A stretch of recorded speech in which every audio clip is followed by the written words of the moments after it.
මේ හෙන රාජ කියන රැල්ලට රැවටෙන්නේ නැතුව නිවැරදි කෙනෙකුගෙන් නිවැරදිව හිඳපු කෙනෙකුගෙන් හෙන රාජ තෙල හරියට පලන්දගත්තොත් රජ වෙනවා හා සමානව තමන්ගේ දියුණුව තමාට ඇති වෙනවා නියති.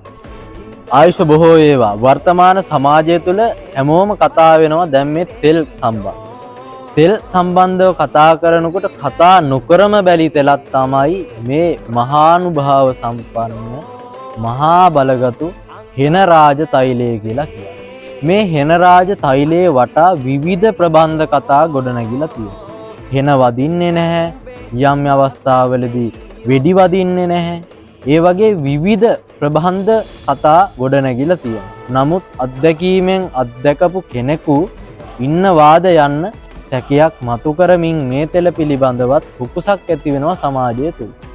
නමුත් මේ තෙල්වල යම්කිසි ජීව ගුණයක්, ඖෂධීය ගුණයක්, යంత్ర මන්ත්‍ර ශාස්ත්‍රානුකූලව බැඳුණු යంత్ర මන්ත්‍ර ශාස්ත්‍ර ගුණයක් මේ හැමදේම ගැබ් වෙලා තියෙනවා. මේවා ආවට ගියාට කරන දේවල් නෙමෙයි, නැකත් නක්ෂත්‍ර ශාස්ත්‍රානුකූලව පිළිවෙත් දැකලා ඒ දේවල් කරන්න.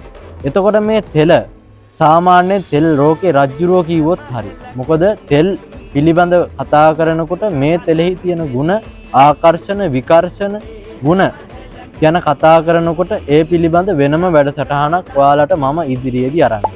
ඉතින් මේ හරියට මේ හෙන රාජ කියන රැල්ලට රැවටෙන්නේ නැතුව නිවැරදි කෙනෙකුගෙන් නිවැරදිව හිඳපු කෙනෙකුගෙන් හෙන රාජ තෙල හරියට පලන්දගත්තොත් රජ වෙනවා හා සමානව තමන්ගේ දියුණුව තමාට ඇති වෙනවා නේද?